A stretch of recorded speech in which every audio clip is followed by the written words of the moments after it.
لو في قلبك ذرة رحمة يا ريت تعمل مشاركة للفيديو ده. الشاب ده من المحلة وانتوا طلعتوا فيديوهات كتير ترند. يا ريت يا جماعة بالله عليكم نحاول نساعد الشاب ده، مش يلف ومحدش راضي يخليه يمسح عربيته. لا حول الله ولا قوة الا بالله. اعملوا مشاركة بالله عليكم للفيديو ده.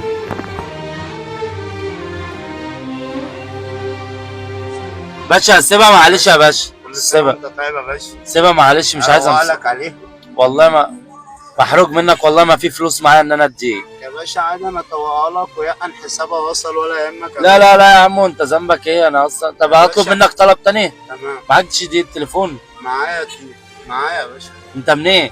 انا من محل حضرتك. المحلة؟ طب دقيقة بس معلش. اتفضل يا باشا، دي التليفون يا باشا. طب حضرتك انت عايز اي خدمة ولا حاجة اساعدك لا بيها؟ لا انا هرن على صاحبي اهوت، هم هينجدوني من اللي انا فيه. طب انت ايه اللي انت فيه حضرتك؟ انا اقدر اساعدك اهو استنى رد. الو مصطفى. مصطفى بالله عليك، انا ابويا دلوقتي بيموت، محتاج نقل دم بسرعة، عاوزين دم، تعالى نسحب. الو مصطفى. طب انا ممكن اقدر اساعدك حضرتك. ده قفل في لو وشي. انت عايز دم ولا حاجة حضرتك، طيب انا اساعدك. ده قفل في وشي. طب ايه المطلوب طيب مني اعمله معاك؟ اي حاجة في وشي صاحبي، قفل في وشي خلاص. ماشي يا باشا، هو مفيش حد بيستنجى بحد دلوقتي برضه. انا يا باشا بتليفون وانت هنا وهو في حته تانيه يا باشا، انا معاك. لا ده هو صاحبي وقال لي انا ابويا النهارده بيعمل عمليه، فالمفروض بجمع صحابي عشان نجيب له دم وكده.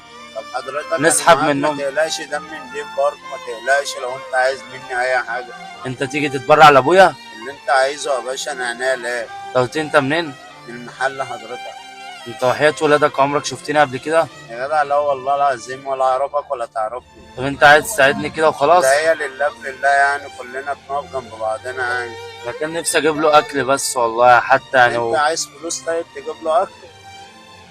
انا خايف اقول لك ومحروق لا منك. يا عم لا عادي ولا يهمك، تحت امرك اللي انت عايزه.